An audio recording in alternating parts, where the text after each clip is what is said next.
ഇനി ഇഷ്ടപ്പെട്ടവരുടെ ബർത്ത്ഡേക്കായാലും ഇനി ആനിവേഴ്സറിക്കായാലും Valentine's day അങ്ങനെയുള്ള എന്ത് കാര്യത്തിനും ഇനി ചുമ്മാ നോർമലി രീതിയിൽ ഗിഫ്റ്റ് ചെയ്യാൻ വേണ്ടിയിട്ടാണെങ്കിലും കൊടുക്കാൻ പറ്റുന്ന ഒരു ഈസി ആയിട്ടുള്ള മെത്തേഡ്സും ഒരു ക്യൂട്ടായിട്ടുള്ള ആ ഒരു ഡെക്കറേഷനും ആണ് നമ്മൾ ഇന്ന് കാണിക്കുന്നത്. അപ്പോൾ ഈ ഒരു കേക്ക് നമ്മൾ ബേക്ക് ചെയ്തെടുത്തിട്ടുള്ളത് 5 ഇഞ്ചിൻ്റെ ടിന്നിൽ 1/2 kg ആണ്. അതുകൊണ്ട് കുറച്ച് ടോൾ ആയിട്ടുള്ള രീതിയിലാണ് ഉണ്ടാവുക കേട്ടോ. പിന്നെ വൈറ്റ് ഫോണ്ടൻറ്റ് പരത്തിയിട്ട് നമ്മൾ ആ ഒരു ടിന്നിന് ഏകദേശം കറക്റ്റായിട്ട് ചെയ്യാം കേട്ടോ. പിന്നെ ഒരുപാട് റൗണ്ട് ഫുള്ളാക്കിയിട്ട് എടുക്കുന്നില്ല, ഞാനൊരു ഏകദേശം ഒരു റൗണ്ടിലെടുത്ത് കുറച്ചൊരു കുറവുണ്ടായിരുന്നേ.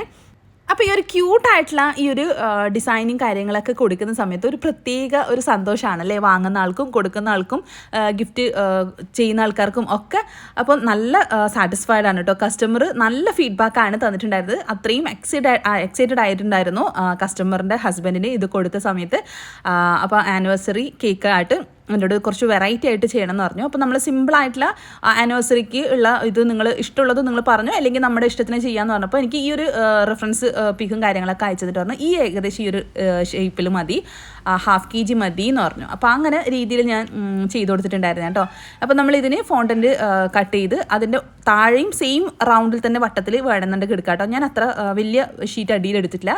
ആ ഒരു പേര് എഴുതാനുള്ളതും കുറച്ചൊന്ന് പുറത്തോട്ടേക്ക് തള്ളി നിൽക്കുന്ന രീതിയിൽ മാത്രമാണ് ഫോണ്ടൻറ്റ് എടുത്തിട്ടുണ്ടായിരുന്നത്. ഇനി ഇതുപോലെ റിബൺ, ഞാനിപ്പോൾ ഒരു ഓറഞ്ചും അല്ല റെഡും അല്ല, ആ ഒരു കളർ കോമ്പിനേഷനിലുള്ള ഒരു ഷൈനിങ് ആയിട്ടുള്ള റിബണാണ് ഞാൻ യൂസ് ചെയ്തിട്ടുള്ളത്. അപ്പോൾ ഈ ഒരു റിബണിൻ്റെ ഒരറ്റത്ത് ഗേളിനെയും അതിൻ്റെ ആ ഒരു ഫോണ്ടൻറ്റ് വരുന്ന ആ ഭാഗത്ത് ബോയിനെയും വെക്കുന്നുണ്ട്. അപ്പോൾ ഇതിനെ വലിക്കുന്ന സമയത്ത് ഗേൾ ബോയുടെ അടുത്തേക്ക് പോകുന്ന രീതിയിൽ. അപ്പോൾ നമ്മൾ ഫോട്ടോ പ്രിൻ്റ് എടുത്തിട്ടുള്ളത് 2 ഇഞ്ച് സൈസിലാണ് കേട്ടോ. അപ്പോൾ സൈസും കാര്യങ്ങളൊക്കെ പല ആൾക്കാരും ചോദിക്കാൻ ചാൻസ് ഉണ്ട്. അപ്പം നമ്മളിവിടെ ഡബിൾ ടാപ്പ് സ്റ്റിക്കർ വെച്ചിട്ട് ആ ഒരു റിബണ്ട് അറ്റത്ത് വെച്ച് കൊടുക്കുന്നുണ്ട്. ഒരു അറ്റത്ത് ആ ഒരു ഫോണ്ടൻറ്റ് കാണുന്ന ഭാഗത്ത് ബോയിനെയും കൂടെ വെച്ച് കൊടുക്കുന്നുണ്ട്. കുറച്ചും കൂടെ ഹൈറ്റിൽ കിട്ടാൻ വേണ്ടിയിട്ട് ഞാൻ അവിടെ ഡബിൾ ടാപ്പ് സ്റ്റിക്കർ തന്നെയാണ് വെച്ച് കൊടുക്കുന്നത്. ഒന്നിക്ക് നമുക്ക് നമ്മളെ ഫോണ്ടൻറ്റിൻ്റെ ഒരു പീസ് വെക്കാം, ഇല്ലെങ്കിൽ സ്റ്റിക്കർ വെക്കാം.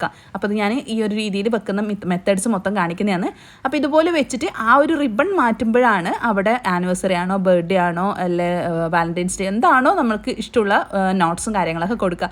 അപ്പോൾ ഞാൻ ഇവിടെ ആനിവേഴ്സറി ആയതുകൊണ്ട് തന്നെ ഒന്നിക്ക് റെഡിൽ എഴുതാം. ഞാൻ അവിടെ റെഡ് അല്ല കൊടുത്തിട്ടുള്ളത്, ബ്ലാക്ക് കളർ വെച്ചിട്ട് ബ്രഷ് വെച്ചിട്ടാണ് എഴുതിയിട്ടുള്ളത്.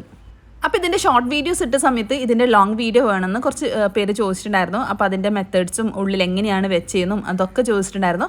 അപ്പോൾ അതുകൊണ്ടാണ് ഞാനിത് ലോങ് വീഡിയോ ആയിട്ട് ഇടാൻ വേണ്ടിയിട്ട് ചെയ്തിട്ടുണ്ടായിരുന്നത്. അപ്പോൾ നമ്മൾ ആ ഒരു ബോയിൻ്റെ ആ ഒരു വരുന്ന ഭാഗം മാത്രം വെള്ളം തൊട്ട് കൊടുക്കാതെ ബാക്കി എല്ലാ ഭാഗത്തും വെള്ളം ടച്ച് ചെയ്തിട്ട് ഒന്ന് ഒട്ടിച്ചു കൊടുക്കുക. മേലത്തെയും താഴത്തെയും ആ ഒരു ഫോണ്ടൻറ്റിനെ ഒന്ന് ഒട്ടിച്ചു കൊടുത്ത് സെറ്റാക്കുക. എന്നിട്ട് ആ ഒരു ഗ്യാപ്പിൽ വരുന്നിടത്ത് നമുക്ക് ഹാപ്പി ആനിവേഴ്സറി എന്ന് എഴുതുന്നുണ്ട്. അപ്പോൾ ഞാൻ പറഞ്ഞു ഓൾറെഡി റെഡിൽ വേണമെങ്കിൽ ചെയ്യാം, ഞാൻ അവിടെ ബ്ലാക്കിലാണ് ചെയ്തിട്ടുണ്ടായത്. എഴുതി കഴിഞ്ഞപ്പോൾ ചിന്തിച്ചുമായിരുന്നു റെഡ് എഴുതിയാൽ മതിയായിരുന്നു. പിന്നെ വെച്ച് വേണ്ട കുഴപ്പമില്ല, നമ്മൾ അത്രയൊക്കെ ചെയ്തതല്ലേ എന്ന് വെച്ച് പിന്നെ അതൊക്കെ മാറ്റാനൊന്നും പോയില്ല കേട്ടോ. കാരണം വൈറ്റിൽ ബ്ലാക്ക് എടുത്ത് കാണിക്കും, റെഡും എടുത്ത് കാണിക്കും, ഇല്ല എന്നല്ല. അപ്പോൾ ഹാപ്പി ആനിവേഴ്സറി മൈ ലവ് എന്നാണ് അവർ കൊടുത്തിട്ടുണ്ടായിരുന്നത്. അപ്പോൾ നമ്മൾ ആ ഒരു ഫോട്ടോ പ്രിൻ്റ് എടുക്കുന്നത് നമ്മൾ പിൻട്രസ്റ്റ് ഗൂഗിളിൽ നിന്ന് അങ്ങനെ ഫോട്ടോ പ്രിൻ്റ് എടുക്കുക. നമ്മൾ കേക്ക് ഷോപ്പിലേക്ക് പറയാം 2 ഇഞ്ച് സൈസ്. അത് നമ്മുടെ കേക്കിൻ്റെ വലിപ്പം അനുസരിച്ച്, ഇതിപ്പോൾ നമ്മൾ ചെറിയ കേക്ക് ആയതുകൊണ്ട് ഒരു 2 ഇഞ്ച് അല്ലെങ്കിൽ 2.5 ആ അത്രയും വേണ്ടു കേട്ടോ. പിന്നെ കേക്കിൻ്റെ വലിപ്പം പോലെ 3 ഇഞ്ചിലോട്ടൊക്കെ മാറും. അപ്പോൾ ഇത് കുറച്ചുകൂടെ ക്യൂട്ടായിട്ട് 2.5 ആ ഒരു റേഞ്ചിൽ തന്നെ വെക്കുന്നതായിരിക്കും കൂടുതൽ നല്ലത്. അതായിരിക്കും കുറച്ചും കൂടെ ഭംഗി കാണാൻ. അപ്പോൾ ഞാൻ പേര് എഴുതിയത് സ്പ്രെഡ് ആവാതിരിക്കും, കാരണം നമ്മളിവിടെ റിബണും കാര്യങ്ങളും വെക്കുന്നതാണ്. അപ്പോൾ പേര് സ്പ്രെഡ് ആവാൻ ചാൻസ് ഉണ്ട്. അല്ലെങ്കിലും നോർമലി നമുക്ക് പേര് എഴുതിയതിന് ശേഷം കോൺഫ്ലവറോ അങ്ങനെ എന്തെങ്കിലും ഇട്ട് കൊടുത്തിട്ട് ഒന്ന് ടെസ്റ്റ് കളഞ്ഞു കഴിഞ്ഞാൽ ആ നനവും കാര്യങ്ങളും ഇല്ലാതെ സ്പ്രെഡായി പോവാതെ സേഫ് ആക്കാൻ പറ്റും കേട്ടോ. പിന്നെ ക്രീമിനെ കൊണ്ടോ അല്ലെങ്കിൽ നമുക്ക് ഇതുപോലെ ബ്രഷിനെ കൊണ്ടോ നമുക്ക് ഹാർട്ട് ഷേപ്പ് വരച്ചു കൊടുക്കാം. ഞാൻ റെഡിൽ ഹാർട്ട് ഷേപ്സ് കുറച്ച് വരച്ച് കൊടുക്കുന്നുണ്ട്.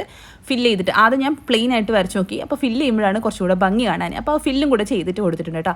അപ്പോൾ നമ്മൾ ഈ പോയിൻറ്റഡ് ബ്രഷ് വെച്ചിട്ടാണ് പല ടൈമിലും നമ്മൾ പേര് എഴുതുന്നത്. അപ്പോൾ കേക്ക് നമ്മൾ നേരത്തെ പറഞ്ഞു 5 ഇഞ്ചിൻ്റെ ടിന്നിൽ ബേക്ക് ചെയ്തെടുത്തു. ടോളായിട്ടുള്ള കേക്കാണ്. വൈറ്റ് ഫോറസ്റ്റ് ആണോ എന്താണെന്ന് എനിക്ക് കറക്റ്റ് ഇപ്പോൾ ഓർമ്മയില്ല കേട്ടോ. ഇത് ചെയ്തിട്ട് കുറച്ച് ദിവസമായി, നോമ്പിന് മുമ്പേ ചെയ്തതാണ്. ടോഫി കേക്ക് അങ്ങനെ എന്തോ ആണെന്നാണ് എൻ്റെ ഒരു ഓർമ്മ കേട്ടോ. അപ്പോൾ ആ ഒരു കേക്ക് വെച്ചതിന് ശേഷം നമ്മൾ സെക്കൻഡ് ഐസിങ് പൈപ്പിംഗ് ബാഗിലാക്കിയിട്ട് ചെയ്ത്, അപ്പോൾ എളുപ്പത്തിൽ നമുക്ക് പൈപ്പിംഗ് ബാഗിൽ വെച്ചിട്ട് ചെയ്യുന്നതാണ് ഏറ്റവും നല്ലത് കേട്ടോ. നമ്മൾ പാലറ്റ് നൈഫ് വെച്ച് ചെയ്യുന്നതിനേക്കാളും എളുപ്പ വഴി പൈപ്പിംഗ് ബാഗിലാണ്. അപ്പോൾ നമ്മൾ സ്ക്രീപ്പ് ചെയ്യുന്ന സമയത്ത് നല്ല ഷാർപ്പ് വെച്ച് ചെയ്യാൻ ശ്രമിക്കുക. ഓരോ കേക്കിനും അതിൻ്റേതായ ലുക്ക് കിട്ടണമെന്നുണ്ടെങ്കിൽ ഷാർപ്പ് വെച്ചും സൈഡും ക്ലിയർ ആണെങ്കിൽ മാത്രമേ കിട്ടുള്ളൂ. അപ്പോൾ ഈ ഒരു ഡെക്കറേഷൻസിന് സൈഡിലൊന്നും വർക്കും കാര്യങ്ങളൊന്നും ഉണ്ടാവില്ല, പ്ലെയിൻ ആയിട്ടാണ് വെക്കുന്നത്. മുകളിൽ ഫോണ്ടൻറ്റ് പരത്തിയിട്ട് നമ്മൾ നേരത്തെ ചെയ്ത സാധനം വെച്ച് കൊടുക്കുക. കൊടുക്കുക. അപ്പോൾ കേക്ക് ചെയ്തിട്ട് നന്നായിട്ട് തണുപ്പിച്ച് കേക്ക് കൊടുക്കുന്നതിൻ്റെ തൊട്ട് മുമ്പ് മാത്രമാണ് ഫോണ്ടൻ ഡെക്കറേഷൻസ് വെക്കാറ്. പൊതുവേ അങ്ങനെയാണ് കേട്ടോ ഫോണ്ടൻ ഡെക്കറേഷൻസ് വെക്കാറുള്ളത്. ഏത് കേക്ക് ആയാലും, എങ്ങനെയുള്ള കേക്ക് ആയാലും, 2 ടയർ ആയിക്കോട്ടെ, എത്ര ഉള്ള കേക്ക് ആയാലും ഫോണ്ടൻ ഡെക്കറേഷൻസ് കൊടുക്കുന്നതിന് തൊട്ട് മുമ്പ് മാത്രമേ വെക്കാറുള്ളൂ. അപ്പോൾ എന്താ ഞാൻ ഇതൊക്കെ സെറ്റ് ചെയ്ത് ലാസ്റ്റ് അത് അവർക്ക് വീഡിയോസും ആക്കിയിട്ട് ചെറുതായ ഷോർട്സിലായിട്ടുള്ള ഒരു വീഡിയോസും അവർക്ക് ഞാൻ സെൻഡ് ചെയ്ത് കൊടുത്തിട്ടുണ്ടായിരുന്നു. അപ്പോൾ അതും അവർക്ക് നല്ല ഹാപ്പി ആയിരുന്നു. അവർക്ക് സ്റ്റാറ്റസ് ഇടാനും കാര്യങ്ങളൊക്കെ ആയിട്ട് അവർ നല്ല ഹാപ്പി ആയിരുന്നു കേട്ടോ. അപ്പോൾ നമ്മുടെ കേക്കിൻ്റെ ഫ്ലേവറും ടേസ്റ്റും ഇഷ്ടപ്പെട്ടു. ഈ ഒരു ക്യൂട്ടായിട്ടുള്ള ഡിസൈനും അവർക്ക് ഇഷ്ടപ്പെട്ടു. മാഷാഅല്ലാ. അപ്പോൾ ഒരുപാട് നമ്മുടെ ഫ്രണ്ട് തന്നെയാണ് ഒരുപാട് വെറൈറ്റി ആയിട്ടുള്ള കേക്ക്സും വെറൈറ്റി ഫ്ലേവേഴ്സും വെറൈറ്റി ഡിസൈൻസും പലതരം കേക്ക്, ബ്രൗണി, കുനാഫ, അങ്ങനെ ഒരുപാട് ഐറ്റംസ്, വെറൈറ്റി ഡിസൈൻസും ഡെക്കറേഷൻസും കാണുന്നുണ്ടെങ്കിൽ ഫോളോ ആൻഡ് സബ്സ്ക്രൈബ്.